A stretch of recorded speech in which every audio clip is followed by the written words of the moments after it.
اللہ تعالیٰ نے بڑا کرم کیا میرے اوپر، اور میں سمجھتا ہوں کہ اس چانس کو، سمجھے دوسری زندگی ہے، اس چانس کو میں ضائع نہ ہونے دوں۔ اس کے بعد پھر میں وزیرستان میں رہا، 2.5 سال میں وزیرستان میں رہا، اور ڈفرینٹ ایریاز میں، شوال بھی تھا، دتا خیل۔ سبسکرائب کریں دھرتی نیوز یوٹیوب چینل، پاس ہی موجود بیل آئیکن کو دبائیں اور رہیں دھرتی کی ہر خبر سے باخبر۔ انہوں نے مجھے کوئی پاؤں میں کوئی زنجیریں پہلے لگتی تھی، جب میں طالبان کے پاس گیا تو ایک ڈفرینٹ سا ماحول تھا، میرے لیے تھوڑی سی آسانی تھی، یقین نہیں آ رہا تھا کیونکہ ایک دم یہ بہت ہی اچانک ہوا سارا کچھ، شوق میں بھی تھا، ٹرامے میں بھی تھا۔ السلام علیکم ناظرین، آپ دیکھ رہے ہیں دھرتی نیوز، میں ہوں آپ کا میزبان سید زہیب بخاری۔ ناظرین، آج میں موجود ہوں سابق وزیر اعظم سید یوسف رضا گیلانی کے صاحبزادے اور ممبر صوبائی اسمبلی PP 211 جناب سید علی حیدر گیلانی کے ساتھ موجود ہوں۔ ان کی ماضی کی ایک بڑی ہی تلخ داستان ہے، یہ القاعدہ کی گرفت میں رہ چکے ہیں 3 سال۔ یہ تمام تر معاملات کے ان کا لائف سٹائل کیا ہے، آئیے ان سے جانتے ہیں۔ السلام علیکم۔ وعلیکم السلام۔ سر کیسے؟ اللہ کا شکر ہے۔ اچھا گیلانی صاحب، آپ جو ہیں سابق وزیر اعظم سید یوسف رضا گیلانی کے صاحبزادے بھی ہیں۔ ملتان میں گیلانی خاندان کا بہت بڑا نام ہے، بہت سے پروجیکٹس جو ہیں وہ گیلانی خاندان کے نام پہ ہی وہ اسٹارٹ کیے ہوئے ہیں، جہاں پر ہم نے فلائی اوورس کی بات کریں یا اس کے علاوہ اور بھی پروجیکٹس ہیں، سماجی کاموں، گیلانی خاندان ہر کام میں بڑھ چڑھ کر حصہ لیتے ہیں۔ اس پر آپ کیا کہیں گے؟ دیکھیں جی، یہ ہمارے بزرگوں نے یہ کام آج سے کئی سال پہلے شروع کیا۔ انہوں نے ایک انجمن اسلامیہ کی بنیاد رکھی ملتان میں، یہ پری پارٹیشن کی بات ہے، یہ میں 19ویں صدی کی بات کر رہا ہوں۔ یہ 19ویں صدی کے آخر میں انہوں نے انجمن اسلامیہ کی بنیاد رکھی۔ اس کے تحت انہوں نے ملتان کے اندر اسکولوں کا ایک ایسا اور کالجز کا ایسا جال بچھایا جس سے آج تک لوگ فائدہ اٹھا رہے ہیں، مستفید ہو رہے ہیں۔ اس کے بعد جب میرے دادا سیاست میں آئے تو انہوں نے نشتر کا ایک بہت، میں سمجھتا ہوں، عظیم پروجیکٹ اور ایک عظیم کام کیا، اور اس کی وجہ سے اللہ تعالیٰ نے بڑی عزت دی ان کو، اور وہ آج بھی میں سمجھتا ہوں کہ جنوبی پنجاب کا ایک ہی واحد ایک بڑا ہاسپٹل ہے جہاں پر تینوں صوبوں کے جو لوگ ہیں وہ مستفید ہو رہے ہیں، اور میں سمجھتا ہوں کہ علمدار حسین گیلانی صاحب کو اس کا اجر، جب تک یہ رہے گی ہسپتال قائم رہے گا، میں سمجھتا ہوں ان کو اس کا اجر بھی ملے گا، اور لوگ ان کو یاد بھی رکھیں گے، اور تاریخ نے بھی ان کو یاد کیا۔ اس کے بعد جب میرے والد یوسف رضا گیلانی صاحب کی سیاست کا آغاز ہوا تو انہوں نے بھی اپنے بزرگوں کی لیگیسی کو اور ان کے بزرگوں کا جو طور طریقہ تھا اس کو آگے لے کے چلے، اور انہوں نے خدمت کی جو کہ ان کے بزرگوں نے کی، اور ہمارا بھی یہی عزم ہے، یہی عزم لے کے ہم بھی سیاست میں ہیں کہ جو ہمارے بزرگوں نے خدمت کی ہے اس علاقے کی، اس ملک کی، اس کو ہم آگے لے کے چلیں، اور جو ہم سے ہو سکے بغیر کسی اس کے سیاسی فائدے کے، کیونکہ ہم نے جب ہسپتال بنایا تو 50 سال تو ہونے والے ہیں، تو اس سے کبھی ہم نے اس کے نام پہ ووٹ نہیں مانگا، اور لیکن لوگوں کو احساس ہے، ملتان کے خطے کے لوگ جانتے ہیں کہ یوسف رضا گیلانی یا گیلانی خاندان کی جو خدمات ہیں ہیلتھ کے شعبے میں، ایجوکیشن کے شعبے میں، فلاحی کاموں کے شعبے میں، اور اس کے بعد یوسف رضا گیلانی صاحب نے جو ملتان کی ترقی میں اپنا حصہ ڈالا، میں سمجھتا ہوں کہ یہ ایک لیگیسی ہے، ایک چراغ ہے جس کو ہم نے آگے لے کے چلنا ہے، اس میں کو آپ نے آگے لے کے چلنا ہے۔ اچھا علی حیدر گیلانی صاحب، آپ کی جو ماضی کی ایک تلخ داستان ہے، 2013 کا الیکشن ہوتا ہے اور کمپین کے دوران آپ کو اغوا کر لیا جاتا ہے، اور اس دوران آپ کے سیکٹری سمیت ایک اور شخص اس میں جاں باک بھی ہوتا ہے۔ یہ تمام تر کیا واقعہ تھا؟ 3 سال آپ القاعدہ کی گرفت میں بھی رہے، اور انہوں نے کہاں رکھا آپ کو اور کس کس جگہ رکھا؟ دیکھیں، یہ 3 سال کی بڑی لمبی داستان ہے، اس کے بارے میں کافی کچھ چھپ بھی چکا ہے، کافی چیزیں آ بھی چکی ہیں۔ اتنی 3 سال کی داستان میں آپ کو ایک دم تو نہیں سنا سکوں گا، لیکن جتنا میں ہو سکتا ہے میں آپ کو بریفلی بتا دیتا ہوں۔ میں سمجھتا ہوں آپ کے ناظرین بھی کافی اس بات سے کا علم ہوگا ان کو کہ جب 2013 کے الیکشن میں لڑ رہا تھا الیکشن، اس سے 2 دن قبل مجھے اغوا کر لیا گیا۔ اس کے بعد 3 سال کی قید کے بعد مجھے 11 مئی 2016 کو بازیاب کرایا گیا، 13 کو میں پاکستان میں آیا۔ میں سمجھتا ہوں کہ یہ میرا واپس آنا، یہ میرے بزرگوں کا، میرے جو والدین ہیں اور جو میرے عزیز و اقارب ہیں، میرے دوست ہیں، اور سب سے بڑھ کے جو پاکستان کی عوام تھی، انہوں نے بہت دعائیں کی میرے لیے، اور ان دعاؤں کے نتیجے میں آج میں آپ کے سامنے بیٹھا ہوں. تو میں سمجھتا ہوں کہ میں جو بھی ہوں آج وہ اپنے دوستوں کی اور اپنے بزرگوں کی مہربانی سے ہوں. اللہ تعالیٰ نے بڑا کرم کیا میرے اوپر، اور میں سمجھتا ہوں کہ اس چانس کو، سمجھے دوسری زندگی ہے، اس چانس کو میں ضائع نہ ہونے دوں، اور جس مقصد کے لیے اللہ تعالیٰ نے مجھے دوسری زندگی دی، میں پوری دیانتداری اور ایمانداری کے ساتھ اپنے فرائض انجام دوں، ایک اچھا انسان بنوں، روز ایک اچھائی کی طرف میں بڑھوں، اور میرے سے جتنا ہو سکے اور جتنے لوگوں کی میں مشکلیں آسان کر سکوں میں کرنا چاہوں گا. اچھا، 3 سال انہوں نے آپ کو، القاعدہ نے آپ کو گرفت میں، جس میں آپ مختلف، کبھی طالبان کے پاس بھی رہے، 1 سال آپ طالبان کے پاس بھی رہے، کس جگہ پہ انہوں نے آپ کو رکھا؟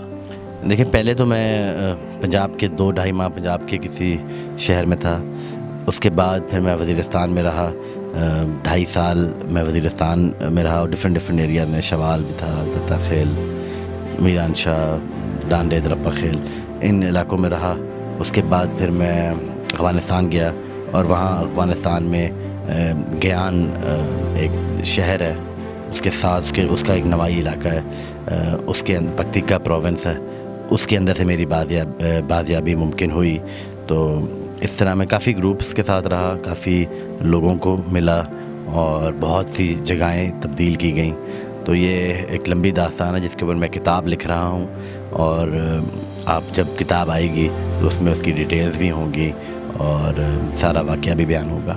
تو یعنی کہ آپ اس پر کتاب لکھ رہے ہیں، یقیناً آپ کی جو سیاسی مصروفیات ہیں وہ بہت بڑی ہے، آپ بہت مصروف ہوتے ہیں، لیکن اس کے باوجود آپ کتاب لکھ رہے ہیں، کس طرح مینیج کر رہے ہیں؟ بڑا اچھا سوال ہے، اور یہ بڑا مشکل سوال بھی ہے.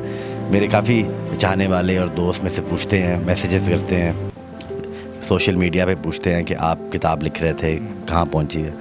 ان کو میں یہی جواب دیتا ہوں کہ سیاست اور کتاب لکھنا ایک بہت ہی سیاست بھی کرنا ہے، کیونکہ سیاست ایک 24/7 جاب ہے، اور میں سمجھتا ہوں کہ اس کے لیے تو بندے کو بالکل کوئی اور کام نہ کرے اور صرف سیاست کرے اگر اس نے کامیاب ہونا ہے. میرا پیشن بھی ہے، میں کوشش بھی کرتا ہوں کہ میں ایک اچھی طرح سے سیاست کر سکوں. تو لیکن ساتھ ساتھ کتاب لکھنا بھی بہت ضروری ہے، کیونکہ میں چاہتا ہوں جو میسیج اور جو کچھ میں نے حاصل کیا، جو میرا تجربہ ہے یا جو میری آپ بیتی ہے، وہ لوگوں تک پہنچیں، اس سے کسی کا بھلا ہوتا ہے. تو اس کے لیے میں لکھ رہا ہوں کتاب، کافی آخری مراحل میں ہی ہے. اس کے بعد اس کی ایڈیشن ہوگی، ایڈیٹنگ ہوگی، اس کے بعد پھر میں پبلشر کو بھیجوں گا. میں نے انگیج کیے ہوئے ہیں پبلشر بھی. کتاب کے اوپر بہت تیزی سے کام ہو رہا ہے، لیکن اس کے لیے وقت نکالنا بڑا مشکل ہے، کیونکہ آپ کو صرف کتاب نہیں لکھنی، آپ نے اس کو ان احساسات کو بھی قلم بند کرنا ہوتا ہے جو اس وقت ہوتے ہیں، اور جو اس وقت کے احساسات جب میں اپنے اوپر طاری کرتا ہوں کتاب لکھنے کے لیے، تو بڑا مشکل ہوتا ہے ایک انسان کے لیے کہ تلخ یادوں کو یاد کر کے ان کو قلم بند کرنا. تو یہ ایک مشکل کام ہے. بہرحال میں اس میں لگا ہوا ہوں، اور انشاءاللہ تعالیٰ اللہ تعالیٰ کامیابی دے گا. اچھا، دوران جب آپ اغوا ہوئے تھے، اس دوران کہا جاتا تھا کہ آپ کی کمانڈر کے ساتھ بہت اچھی دوستی ہو گئی تھی، آپ کے بہت سے لوگوں کے ساتھ دوستی بھی ہوئی تھی، اس حوالے سے ذرا بتائیے. جب آپ کسی کے ساتھ کسی کے مہمان ہوتے ہو یا کسی کی قید میں ہوتے ہو، مجھے تو وہ کہتے تھے آپ ہمارے مہمان ہیں، جو طالبان والے ہیں. تو انہوں نے مجھے کوئی پاؤں میں کوئی زنجیریں پہلے لگتی تھیں.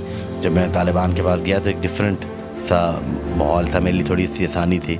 تو وہ جو وہاں پر جو کمانڈر تھے، انہوں نے میرے ساتھ بڑا اچھا رویہ تھا ان کا میرے ساتھ. تو بس یہی بات ہے جو کہ میں اپنی کتاب میں بھی لکھتا ہوں، ہر جگہ بیان بھی کرتا ہوں، تو لوگوں کو سمجھتا ہے کہ میری بہت دوستی ہوگی. کوئی دوستی نہیں ہے، لیکن ایک ایسا تعلق تھا جس میں انہوں نے میری سیلف رسپیکٹ جس کو میں کہتا ہوں، یا عزت نفس ہے، اس کا خیال رکھا. تو اس کو ایسی چیز کو یاد رکھنا چاہیے، سچ بولنا چاہیے، کہ جو بات جس کی ہے اس کو اسی طرح بیان کرنا چاہیے. اگر میں ادھر بیٹھ کے کہوں جی میرے سے بڑا ظلم کیا، یہ کیا وہ کیا، لوگوں کی ہمدردیاں بٹورنے کے لیے، تو اس سے کوئی فائدہ نہیں ہے، اس سے کوئی ایسا فائدہ نہیں ملتا انسان کو.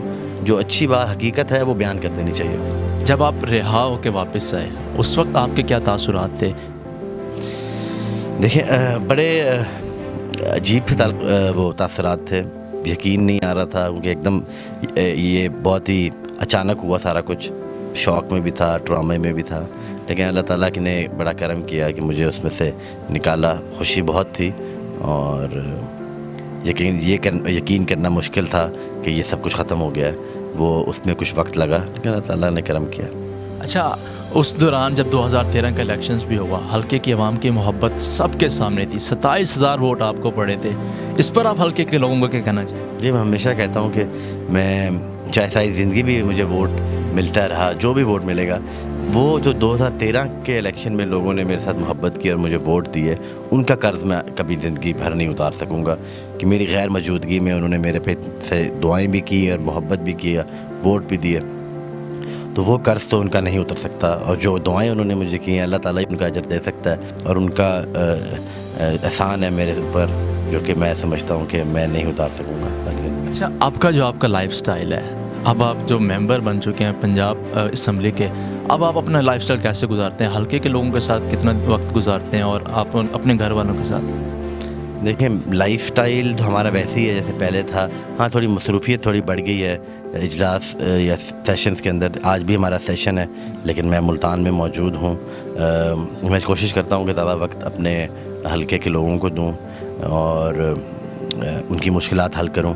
حکومت نے تو وہی ہے جی، ہمیں فنڈ تو دینے نہیں ہیں، لیکن ہم اپنے لوگوں سے بھی الگ ہو جائیں یہ بھی غلط بات ہے.